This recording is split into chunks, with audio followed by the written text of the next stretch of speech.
Hello, everyone. Welcome back to the podcast. I am so excited that you're tuning in today. I have my cozy sweater and my warm cup of tea, and I hope that you have found a nice, quiet place to relax for the next little while as we talk through this podcast together. But before we dive into today's topic, I wanted to say I am so excited about the snow that's on the ground right now. Probably more excited this year than I have been in many recent years. I'm feeling pretty festive and I'm super excited about the upcoming Christmas season. And it got me to thinking about why I'm so excited. Why do I feel more festive this year than I have in many years past? And to me, the more I thought about it, it's because the winter season and the snow itself is a very beautiful and valuable reminder of the importance of rest. That no matter how fruitful or how productive the spring and summer have been, winter is inevitable and it's necessary for the replenishment of the earth so that we can continue to be fruitful. And the more I thought about that, it struck me, why do we not give ourselves the same permission to rest? If we know that rest is inevitable and it's necessary for the earth, why do we not give ourselves the same permission to be still in our lives and in our goals and in our ambition? So today's topic is actually going to be how to pursue peace and ambition at the same time. Is it possible? What does that look like? Absolutely. So stay tuned and let's dive right in. Welcome to Own Your Voice, the personal and professional development podcast for today's creative artists. Grab a chair and join us. We saved you a seat at the table. Now, here's your host, Gabrielle Stahlschmidt.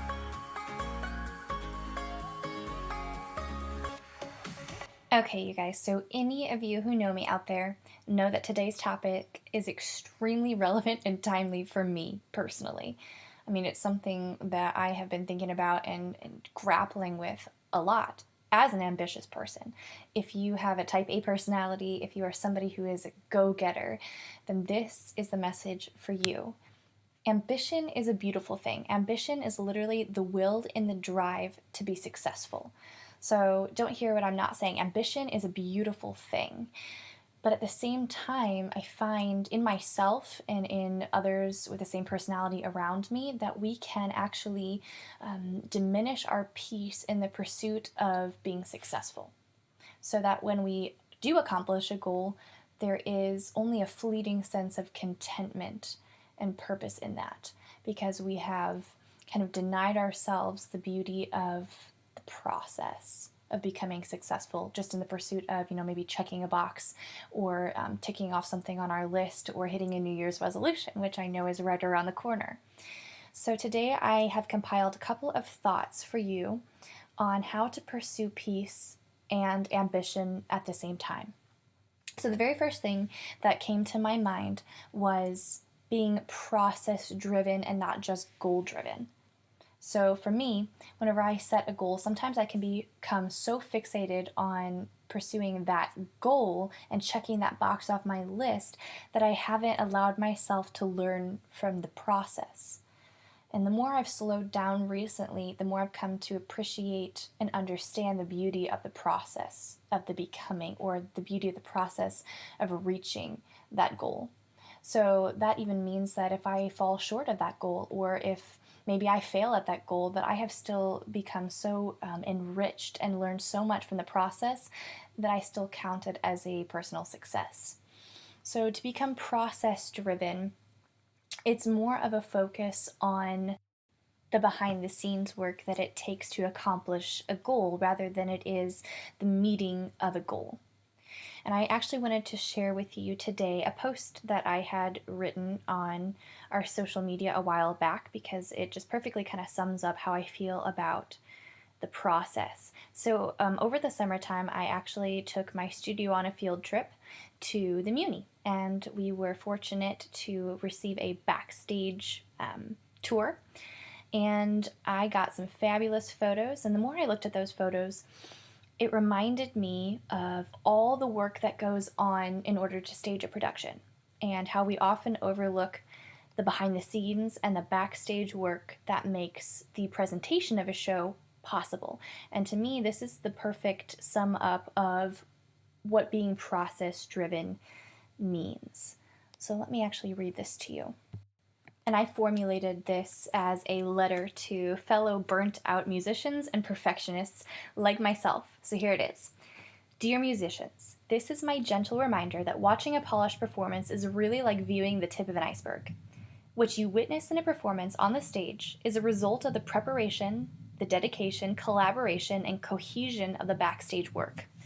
In reality, what happens behind the stage is the most important part of a performance. So it is with life. The most important work is not always the most impressive work. The quality of our preparation, our dedication to the detail work, our ability to take and use constructive criticism, and to humble ourselves to the knowledge and skills of others is the most valuable and beautiful part of honing our gifts. So don't let the blinding ideal of bright lights and curtain calls be what you enshrine as ultimate success. Rather, let the quality of the waiting, the learning, and becoming define the beauty of your goals. And to me, that was just kind of the perfect reminder to focus on the process at bettering myself, maybe, besting my own record rather than at beating somebody else at a goal or rushing to complete a project just for the sake of having it finished. So that is, to me, what process driven means. The next thought that I had is actually surrounding yourself with quality people. So, who you surround yourself with is huge in determining your success and your attitude towards success.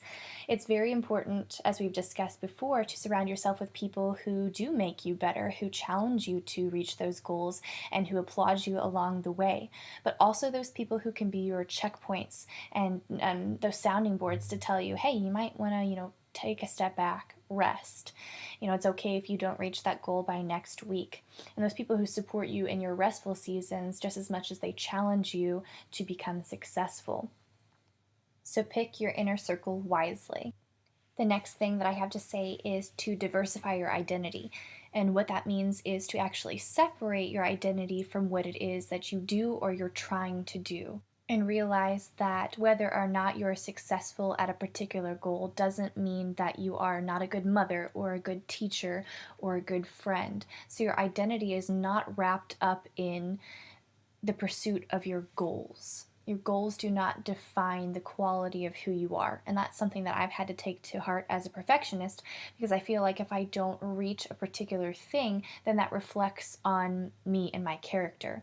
When I have to realize that my character is defined by the fact that I am full out in pursuit of something, and that a failure or a halt in the road doesn't mean that I'm not good enough or successful enough at what I'm doing. So that's a great reminder for myself personally. And the next tip I have is to actually create a checklist in the style of more of a dashboard than a leaderboard. So, what I mean by that is that in the pursuit of your goals, they should be inward focused rather than focused on what everybody else around you is doing. So, if you think of a leaderboard keeps score and tabs on everybody else and where you stack up in comparison to those around you. And that can be a helpful reminder of how you are doing in your goals, but that shouldn't be the end all be all that we hold ourselves to. We should have a dashboard which seeks to check in with our own personal progress. So, again, this goes to that process driven rather than goal driven idea. So a dashboard is like, think of a car, that tells you the internal health of the car. Whenever a certain light flashes, you know that, hey, I should probably check on that. That's not a good thing. And so it is with yourself. Check in with yourself, with your mental health, with your physical health, and make time for rest when you need rest. And reach for help. I mean, just because you are pursuing a goal doesn't mean you have to do it by yourself. Surround yourself with community and find a mentor or several mentors or mentorship situation where you're learning from other people and you're tossing ideas out and they're giving you insight on how they may have just been successful in a goal that was very similar, and you have perspective outside of yourself that you never would have had if you hadn't reached out. So don't deny yourself community as you are trying to crush your goals as well. Because, and personally, I found that whenever I hit burnout the quickest is when I kind of withdraw or don't make time for personal relationships around me, when I'm not connected to community, and when I'm trying to get things done on my own, in my own strength. So do not deny yourself community and kind of cloister yourself away in order to get things done.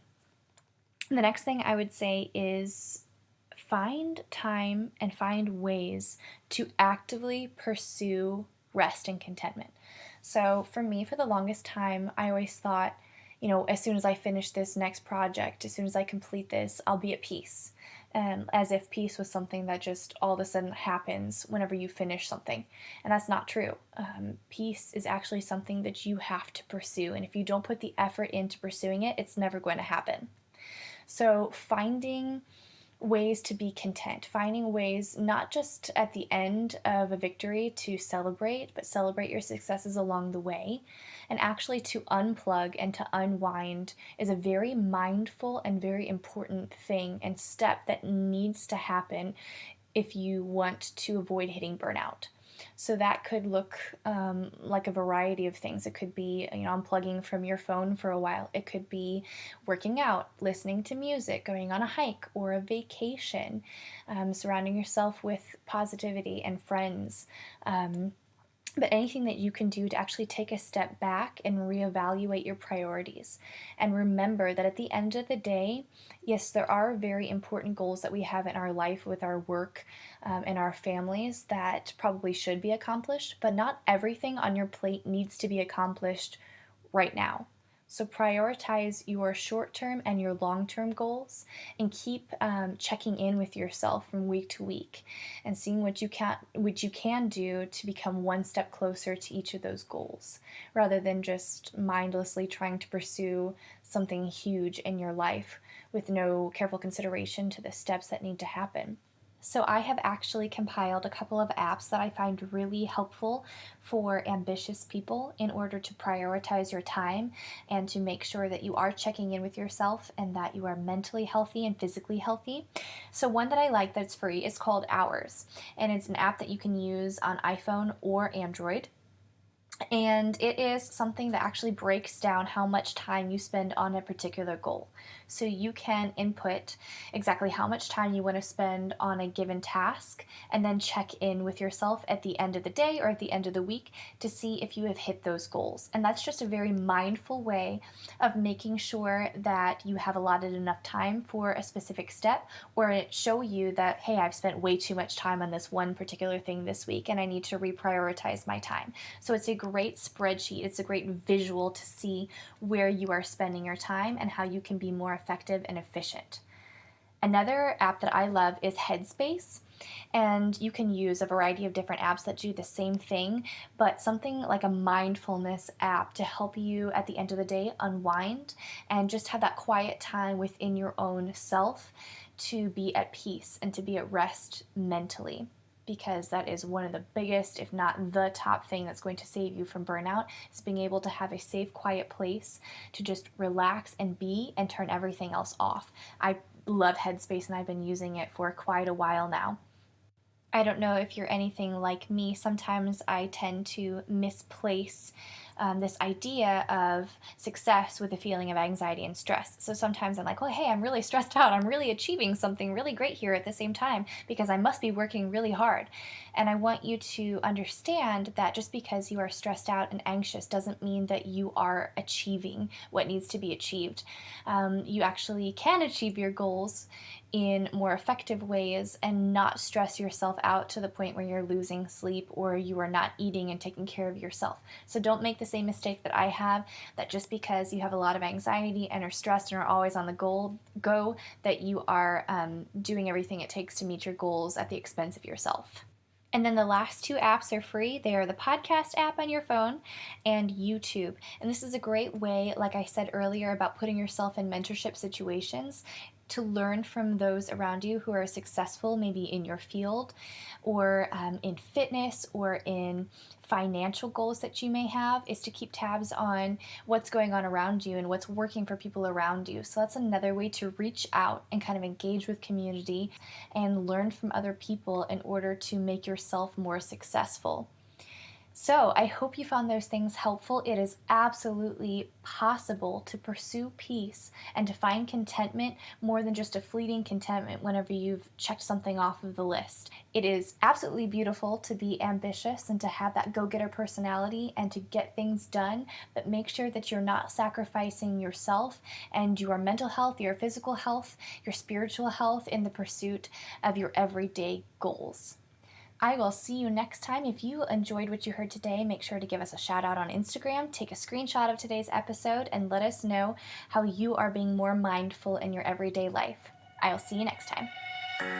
To learn more about the Own Your Voice podcast or to join the growing community, visit GabrielleStudioofMusic.com and the Own Your Voice podcast on Instagram.